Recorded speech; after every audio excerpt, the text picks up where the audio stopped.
नमस्कार, मैं विमलेंदु और आप देख रहे हैं न्यूज़ बेट।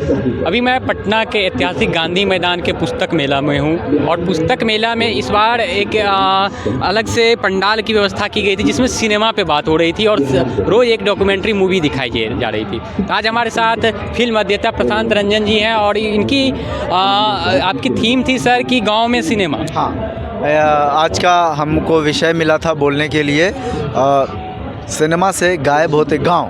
देखिए, हम लोग गांव देहात के माफ़ी चाहते हैं कि हाँ, हम लोग गांव देहात के लोग हैं और भारत की आत्मा गांव में बसती है, ऐसा महात्मा गांधी जी कहा करते थे। अब देखिए, पहले कई सारी फिल्में बनी 50-60 के दशक में, 70-80 के दशक में, जो गाँवों की कहानी कहती थी। तीसरी कसम, नदिया के पार और कई सारी फिल्में। और लेकिन हाल में देखिए गांव पर फिल्मों की कमी आ गई है। अब हाल फिलहाल में एक ले देकर लापता लेडीज़ है जो चर्चित है। 2-3 साल पहले विशाल भारद्वाज की फिल्म पटाखा आई थी, लेकिन उसका नाम भी लोग नहीं जानते हैं, भूल चुके हैं। बहुत साल पहले स्वदेश आई थी जिसमें थोड़ा सा गांव दिखा था।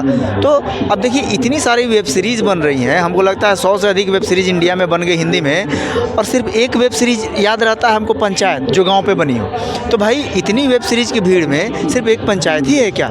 गाँव को सर हम किस हिसाब से देखें कि इसमें सिनेमा में गांव के सीन या गांव पे ही मूवी बने, गांव की परिदृश्य? हाँ, देखिए, अब कोई गांव का सीन, माने गांव के पृष्ठभूमि में जाकर खेत खलिहान दिखाकर वहाँ क्राइम ड्रामा शूट कर ले, तब तो बात नहीं बनेगी।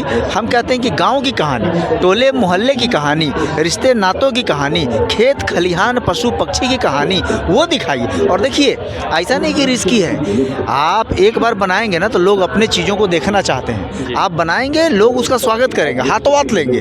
आप देखिए कि कैसे पंचायत वेब सीरीज़ की सफलता से भी लोगों को समझना चाहिए कि लोग अपने जैसा चीज़ देखना चाहते हैं। आप फिल्मों में गांव को दिखाइए, देखिए कैसे फिल्म हिट होती है और लोग फिल्म चलेगी। और देखिए, गांव नहीं रहने से क्या है ना, आप देखिए हिंदी फिल्म में भी आजकल अंग्रेजी मिक्स करके डायलॉग आता है, तो हम लोग तो ऐसा नहीं बोलते हैं। तो आप परायापन का बोध कराता है और हम लोग कनेक्ट नहीं कर पाते हैं। यही कारण है कि आज की डेट में 80% 90% फिल्में फ्लॉप हो जा रही है। सर, एक चीज़ और देखा गया कि हम लोग बिहार में, और बिहार में आजकल शॉर्ट्स मूवी बहुत ज़्यादा बन रही है जो गांव में बन रही है, या अश्लीलता उसमें कुछ ज़्यादा रह रहा है, इस चीज़ को मैं मानता हूँ, लेकिन गांव की परिदृश्य को उसमें तो दिखाया जा रहा है सर कहीं। हाँ, अब जैसे देखिए, जिस शॉर्ट्स की चर्चा कर रहे हैं, असल में वो रील कल्चर है, रील्स के रूप में आ रहा है और रील्स में गाँव को दिखाया जा रहा है। उसमें आपको भैंस, गोबर, खेत खलिहान, जंगल, फसल, ये सब दिख रहा है। लेकिन वो तो आप फिजिकली फ्रेम में दिखा रहे हैं, कहानी क्या कर रहे हैं? कहानी के नाम पर कुछ नहीं है। तो हमको लगता है कि एक पक्ष तो सही कर रहा है कि शॉर्ट फिल्मों के माध्यम से, सोशल मीडिया के माध्यम से गांव में शूटिंग हो रही है, लेकिन कथा गांव की नहीं रह रही है। कथा में नोक झोंक और अश्लील संवाद आ रहे हैं, तो फिर वो सही सिनेमा का प्रतिनिधित्व नहीं है। हमको लगता है कि थोड़ी सी शैली बदलनी होगी।